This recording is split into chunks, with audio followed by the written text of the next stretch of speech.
Hello everyone, Jana here. Last video we talked about voice surgery. I'm 1 month and 14 days past my surgery. But before we get into the next video, let's get the timeline up and running. We had chapter 1, 2, 3 and 4. And now we're gonna have chapter 5, which is gonna be about breast augmentation and SRS, sexual reassignment surgery. Let's go. Oh yeah, and on the background I'm going to display 1995 as well. Breast augmentation. So I'm going to ask a couple of questions and answer them as well. 1. Do you need it? 2. What are the options? 3. Sizes. 4. Cons. 5. Pros. Well, 4 pros, 5 cons. And meanwhile you can check my new nails. I love them. Do you need a breast augmentation? As a matter of fact, nobody needs it to survive. It's all part of how you look in the mirror and how you feel accordingly to your body. In my opinion, in my dysmorphia, my figure is not curvy yet. It will grow curvy, and it's a big part of my dysmorphia. If I look in the mirror, if I stuff my bra, I have a small cup right now, and it makes me very insecure. So, second question, what are the options? 1, let nature rule itself. For me, that's estrogen. It's slowly happening. My breasts are growing bit by bit. Second option is breast augmentation itself. And another option is let estrogen do its job, and afterwards boost a little bit extra cc's in there to boost that cup. Being flat to having an A cup is a big thing. It's very, very, very exciting. I've been using these little Chick-fil-A's, I call them, to boost up my breast a little bit, but I'm getting off topic again. Sizes. I would aim for a B cup. That was always my intention. I would love to have it naturally. If not, I would grasp for that breast augmentation in the end. I went to my surgeon and he proposed a C cup instantly, if not even a D cup. I was not aiming for that at all, but after wearing the cc's in there, 350 cc's being a C cup, yeah, it looked small, which was strange, but the surgeon told me according to my length the C cup would fit. Even that would be like small towards my body. And then I tried on a B cup with 300 cc's. It was smaller, and yeah, I'm not sure. I thought like at that instant I'll just maybe wait and let the estrogen do its job, and that might get me somewhere that I just feel happy with it. So now, pros and cons of the breast augmentation. Pros are pretty clear in my opinion. Your breast size will be fuller. You will get these beautiful cup possibilities with clothing. And in transgender terms, it's cheaper compared to non-transgender breast augmentations because it's considered towards the medical issue of the dysmorphia. Your self-image will be boosted and you will be more satisfied. That's the goal. Then the cons, there are a lot of cons to breast augmentation. These cons are gathered from other trans women or just women who regret having a BA. The results might be that it's too big or too small, or doesn't feel good. They're not proportionate to your body, or they might feel bad, feeling beneath, laying down on your stomach, having issues with sports, random pains like your body is like pushing it away because it's not yours or something. Moving might not feel natural. The cost might be a big con factor. The surgery itself is painful. Afterwards, walking and moving your arms is considered to be awful. And afterwards, you might need more surgeries because you're not happy or need repair or something.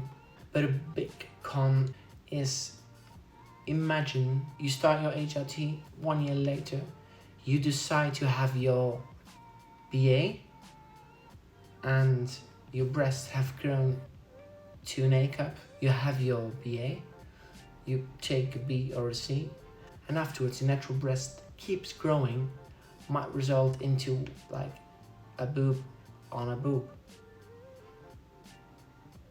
No. Scary, right?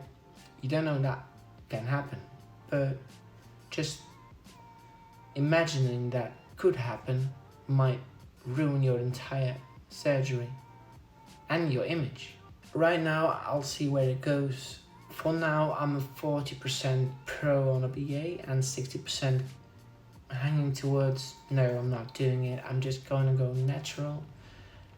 But maybe later on, after 3-4 years, I might do a breast augmentation. But that's all about breast augmentation.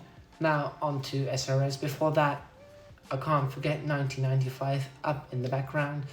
It's going to be a lot of skiing trips. Don't ask us why we only have skiing trips in 1995. I love to ski and yeah, enjoy that. If you don't know who I am in the video, I mostly have the yellow hat on. Sexual reassignment surgery. Do you need it?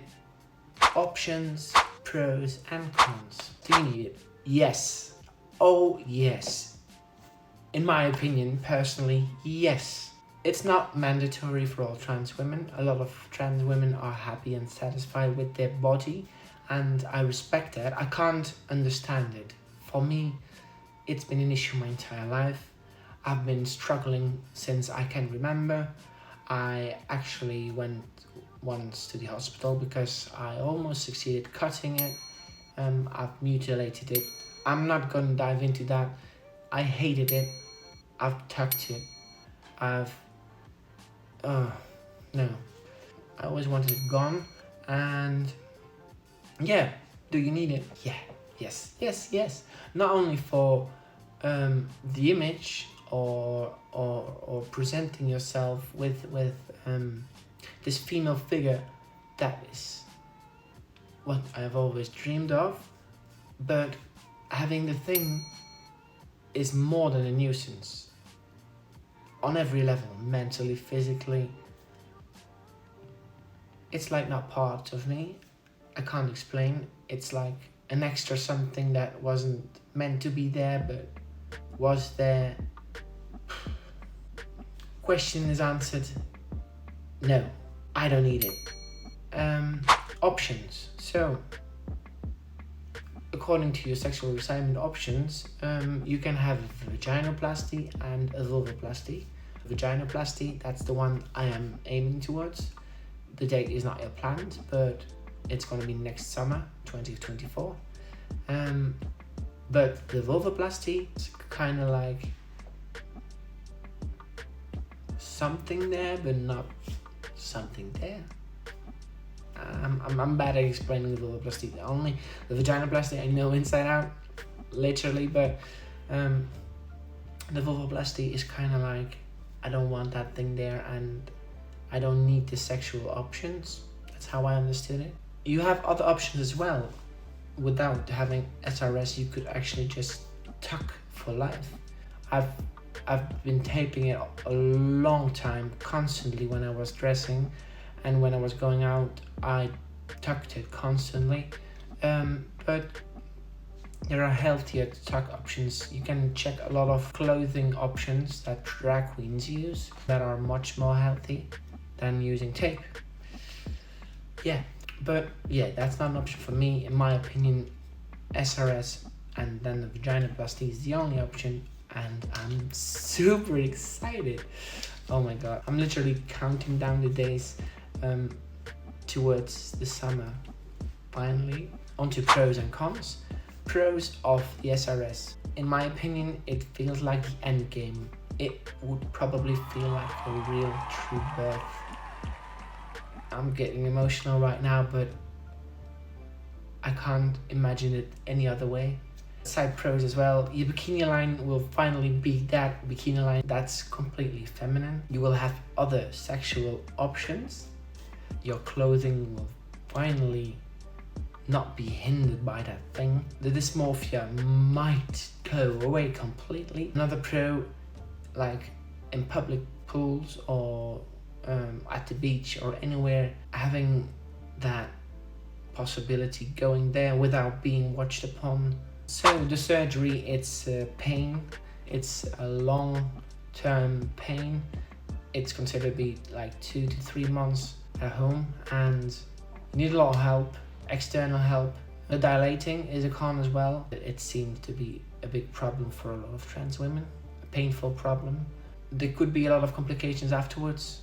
Trans women could not be happy. Visual results might not be what are imagined beforehand.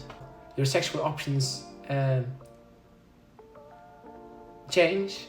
You will have extra, but yeah, in the con way, you won't be able to do the other thing anymore, which is not a con in my opinion, but it might be a con, and there's no way back, or at least I think there is no way back.